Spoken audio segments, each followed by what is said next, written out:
This is once again the Defo Show with Lubie here on the 5 Reasons Sports Network.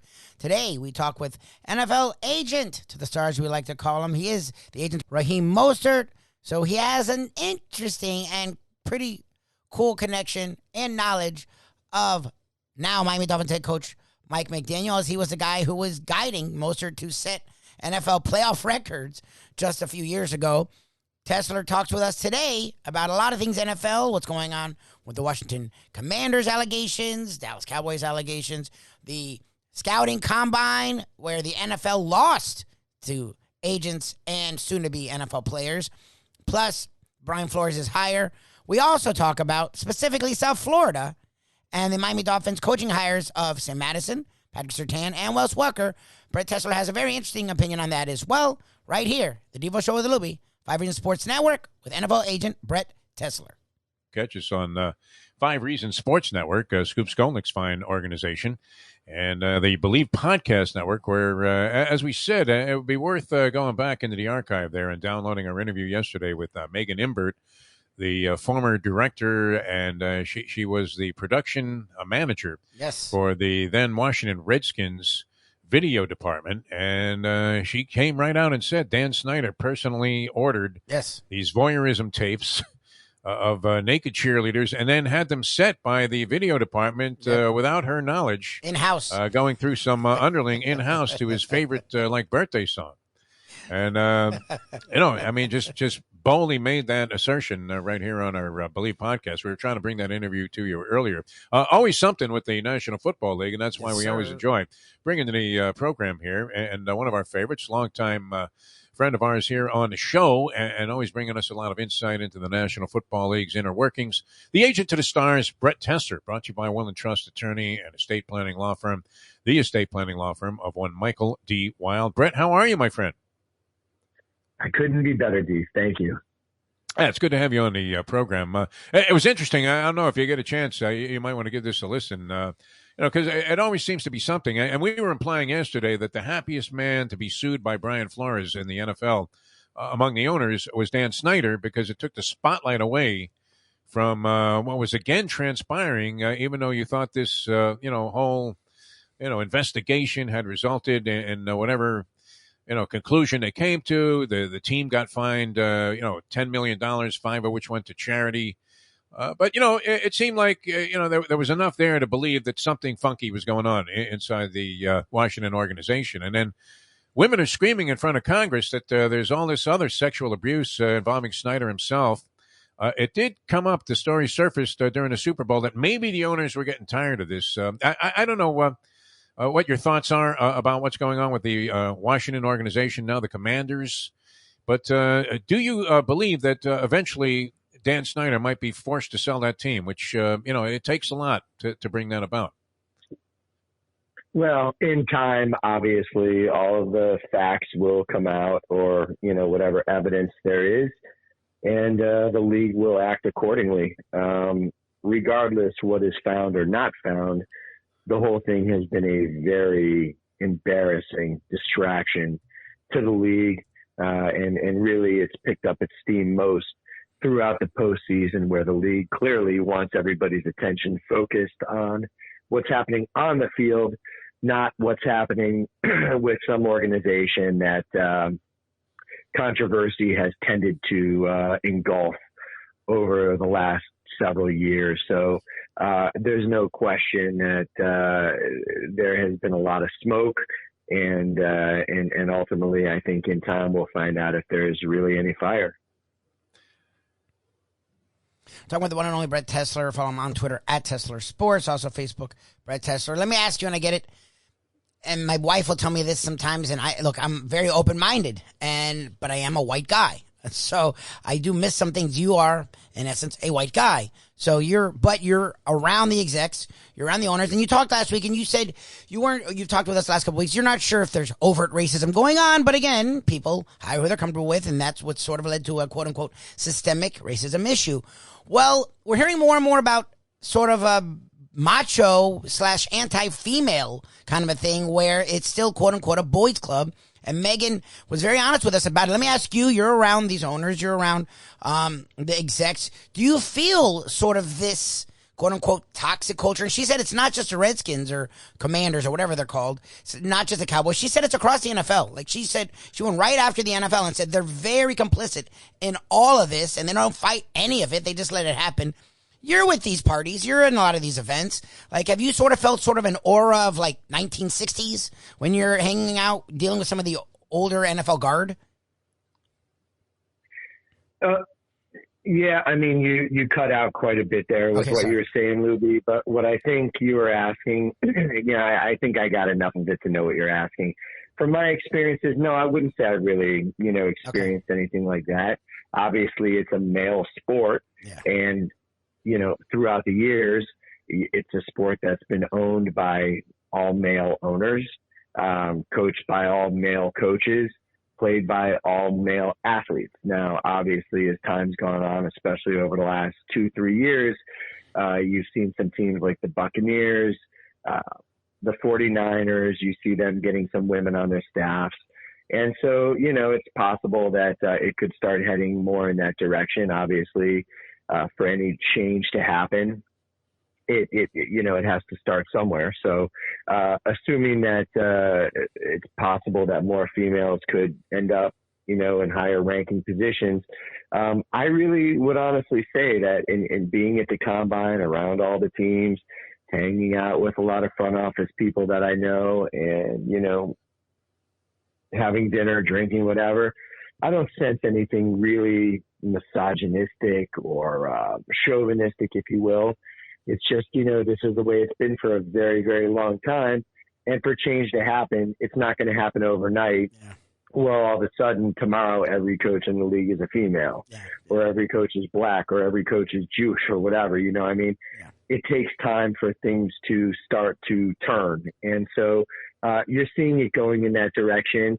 I really wouldn't say the reason why it's taken this long as it relates to women isn't necessarily anything against women. I just think you haven't really had women coaching football for very long. Obviously, in the last decade, there's been women's professional football leagues. And because of that, now women are playing the sport and coaching it. And so it's only natural now that in time, they would possibly be knowledgeable enough and want to try to coach the game at the highest level. Brett Tessler, the agent of the stars, with us here on the Defo Show. Jeff DeForest, Mike Lubie Lubitz, all over the world, video streaming, audio streaming, through the expertise of Jack Namer and On Channel and all of his good people. All right, I thought of you. I sat down, to get ready to do the show the other day, and I see a headline in my New York Post, and it says, Agents Unite to force issue and may, cause turmoil at Combine. And I thought, Brett Tessler, there he goes again, man, this dissident. But it worked. I mean, what was there? And I guess the COVID restrictions and strict adherence to some kind of bubble circumstance. So it was something that supposedly the agents of these players were opposed to. And were you instrumental in any of this? I was not instrumental, but I thought our union did a good job making their position very clear, that they believe that these guys have rights. And even though they're not formally a part of the union until they enter the league and end up under contract with an NFL team, they're in many cases future union members. And so I think the reality is they were within their rights to stand up for the way they think things should fairly be done. And look, I mean, there's a lot riding on how guys perform at the combine. And if guys are there and they're not allowed to have any contact with their agents, with their trainers, people who they've been working with to prepare for this, people who've been preparing them nutritionally, keeping them on a very tight schedule to make sure their weight is exactly where it needs to be, keeping them sharp to make sure that their 40 times and their bench reps and their jumps and all the other things that these guys are evaluated on are where they need to be, it's really unfair for the league to put the players in that position. And to people out there who say, well, it's a job interview, hey, when I have to interview for a job, I don't get to demand what terms I want it to be under. Yeah, but when the people who are saying that are applying for a job, millions of people aren't watching them apply for that job. Yep. And it's not bringing the corporation that they're applying to millions and millions and tens of millions of dollars by, again, making it a huge, spectacle like the combine is. So basically, the players are the stars of this show. And as has been the case throughout their entire college careers, again, they're making other people a lot of money while making nothing themselves, while assuming a physical risk. And, for every guy that does get drafted in the first round and goes on and signs a, $20 million deal, what about the guys that go to the combine that maybe get hurt, maybe hurt their draft stock, maybe don't get drafted, maybe don't get signed, maybe don't make it? And so I think it was very well within reason for the association to step up and make their status, their standing clear. And I think it was smart for the agents and the players to stand up as well. And obviously it proves that there is strength in numbers, and that's how you resist such a powerful organization like the NFL and their combine. Tessler and the Chicago 7, man. I mean, I hold them in the highest of regard for their ability to bring about social change and equality. All right. Well, we know this, though. I mean, it couldn't have been an issue about just being able to leave the hotel in a bubble, because there's nothing to do in Indianapolis except once you've had that shrimp cocktail at St. Elmo's. What else is there? What else is there? It's funny. I knew you were going to mention that. You always talk about it. I had to bring it up. Yeah, we're bitter. We never had it. A shrimp cocktail. I mean, what's a fucking shrimp cocktail?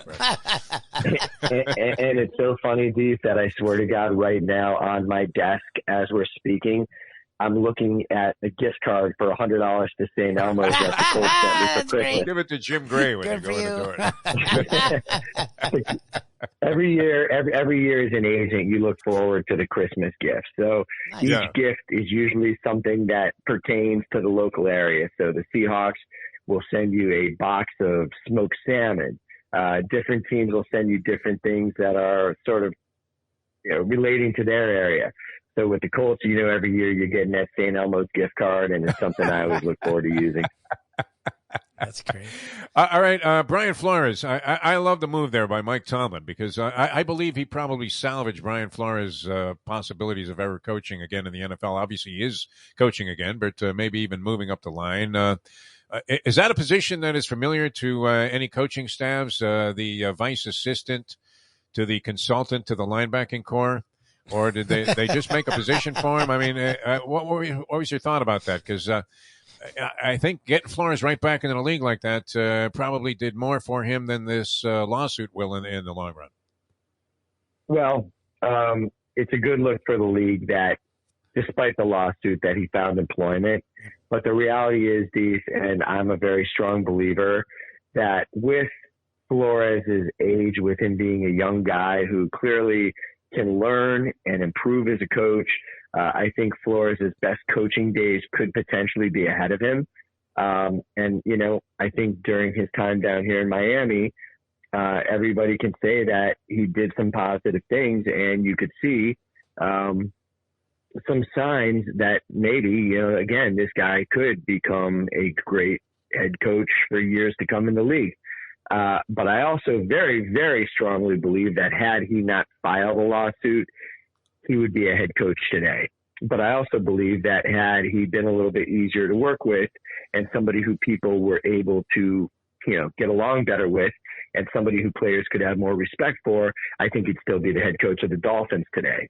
So I think, sometimes if you make your bed in the snow, you lie in it.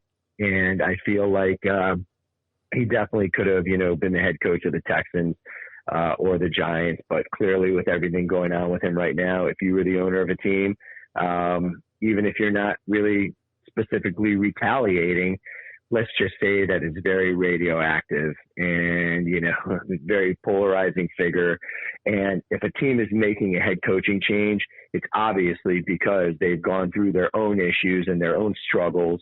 And so I think, maybe hiring a guy like him as a head coach at this time would sort of be like pouring gasoline on a fire. So I feel like it shows that these teams want to win. And I believe that for the Steelers, if you can get a coach of Flores's ability as an assistant, I think, it can only help your team.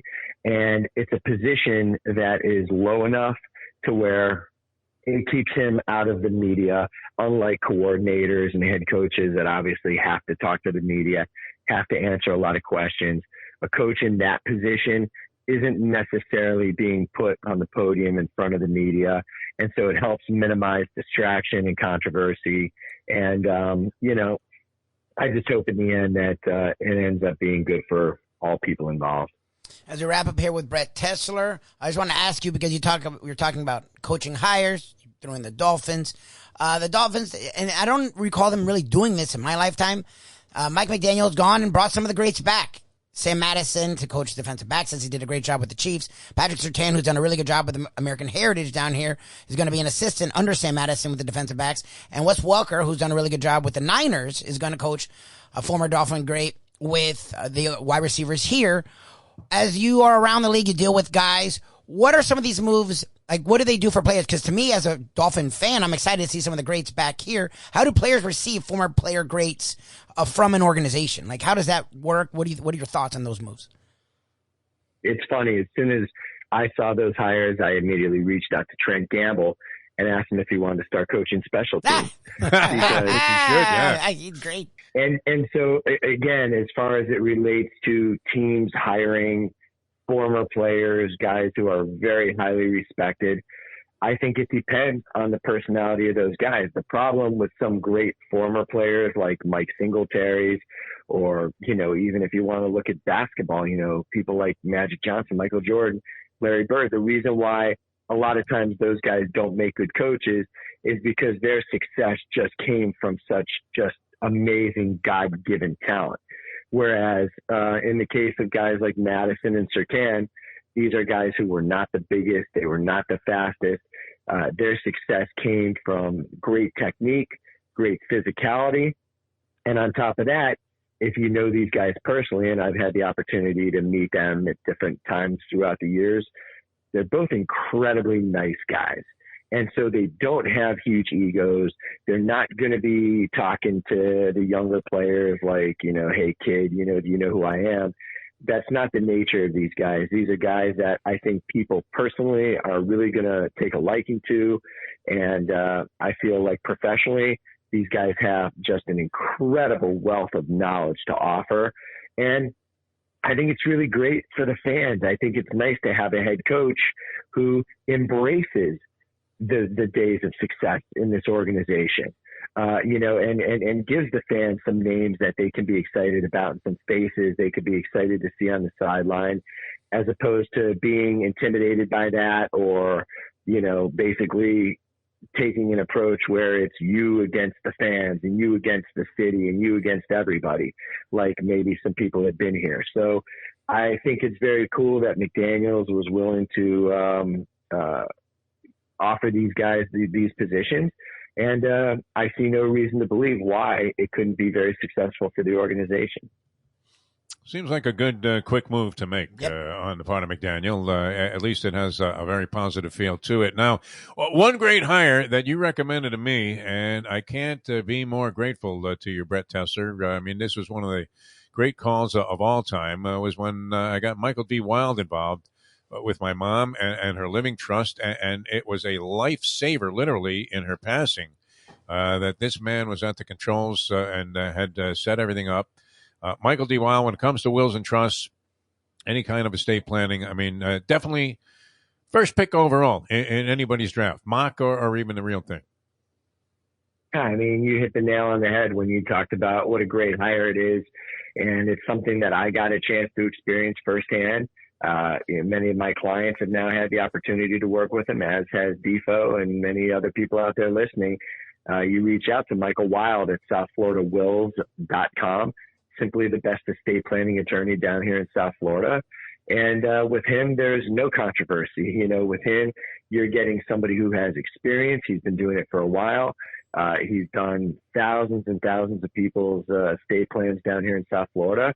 But he's still a guy who is young enough where he brings a lot of enthusiasm, a lot of energy. He really genuinely cares about the work he does. And so if anybody out there listening has yet to get their estate plans in order, reach out to Michael Wild at southfloridawills.com. You're going to get this taken care of quickly, affordably, painlessly, and it's going to give you and your family such a peace of mind. Reach out to him, southfloridawills.com. I mean, just contested like a brilliant fighter, Brett Tessler. We hit you right away with a couple of haymakers, racism, misogynism, and you handle those with your usual style and aplomb, and then right into some great detail about what's going on around the league. Always a pleasure, my friend. Enjoy the week, and thanks so much for being with us here on the Defo Show. All right, guys. Talk to you next week. All right, Tess. Thanks a lot, man. That was long time. Gosh, I think it's over 25 years. NFL agent Brett Tessler. He joins us each and every week. Been down here in South Florida for a long time. Worked with the Dolphins 40 years. Knows the franchise extremely well. And works with all the other franchises in the league as he has a ton of players in the NFL. So he has a really close connection to how the league works and how the league thinks. And has formed his own really strong opinion and expertise when it comes to the NFL. And he is very excited about the Miami Dolphins going back into the Wayback Machine. It's something I talked about it. I've never really seen the Dolphins do this, and I'm super stoked for Sam Madison, Patrick Surtain, and even Wes Welker. Yes, I know he played for the Patriots and had his most success with the Patriots, but he spurned the Patriots, was bitter with them, went to the Broncos, and beat the Patriots in a conference championship game, going on to, I think, winning a Super Bowl. So works for me, Wes Welker, who was a big part of the 49ers wide receiver resurgence. I'm happy to have him here. And it is cool to have the ex-players here and something the fans can get behind. And these are coaches that have all had success. It's not just the ex-player thing. These are all guys, like Brett alluded to, that had to work themselves. It wasn't just natural for Sam Madison, Surtain, or Welker. Madison did a great job in Kansas City. Surtain did a tremendous job, as we know, down here with American Heritage, made them one of the best high school programs in all of the country. And Wes Welker coming off a really good job with the 49ers wide receivers, taking the same position here. Really appreciate Brett's opinion on that. Again, this is the Defo Show with Lubie, right here on the 5 Reasons Sports Network. Thank you to Brett Tessler for joining us today. And looking forward to you joining us tomorrow, again, as we are here each and every day with all your local South Florida content.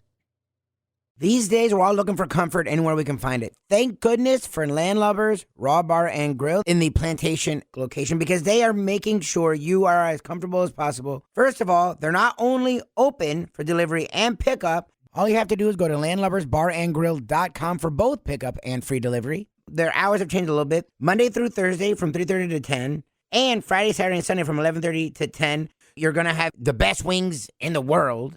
You're going to have a great burger. You're going to have their amazing soups. Again, Landlubbers, Raw Bar and Grill. It's nice and easy. Just go to landlubbersbarandgrill.com for both your pickup and free delivery. Thank goodness for Landlubbers for making you always feel right at home. Hey folks, Tony Segreto here. Let me ask you a question. What do you look for when you go out to eat? Good food, obviously. Friendly atmosphere, not too loud, but good energy, reasonable prices, and a place where you feel comfortable.